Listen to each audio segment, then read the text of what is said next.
Halo, video ini adalah resensi buku Rebel City karya David Harpey.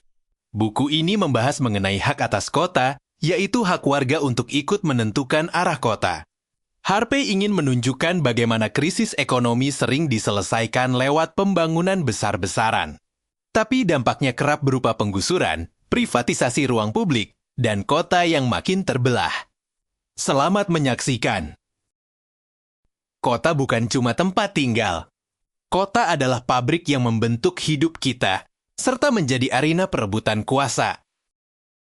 Menurut David Harpey, hak atas kota bukan sekadar akses ke fasilitas. Ini hak kolektif untuk mengubah dan menciptakan ulang kota sesuai kebutuhan bersama. Kapitalisme selalu mengejar profit. Untuk terus tumbuh, ia perlu menampung surplus, dan urbanisasi adalah salah satu cara paling besar untuk menyerapnya. Saat surplus menumpuk dan ekonomi macet, solusi yang sering ditempuh adalah proyek infrastruktur dan properti skala besar dengan tujuan. Uang dan tenaga kerja dapat tersedot lagi.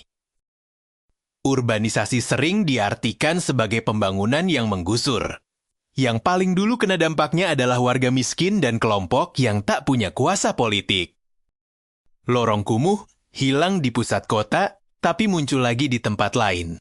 Masalahnya dipindahkan, bukan diselesaikan. Saat kota mengejar status global, tanah yang ditempati warga miskin jadi sangat bernilai. Tekanan untuk menggusur menjadi naik dengan dalih lingkungan atau penataan. Ketimpangan kaya dan miskin tertanam ke dalam bentuk kota. Fragmen-fragmen berpagar, ruang publik diprivatisasi, dan hidup diawasi. David Harpey menekankan, Urban Commons merupakan sumber daya kota yang bisa diproduksi, dilindungi, dan dipakai untuk manfaat sosial. Bukan semata komoditas. Butuh serangan dua arah. Memaksa negara menyediakan barang publik, sekaligus warga mengorganisir dirinya untuk memakai dan memperluas common.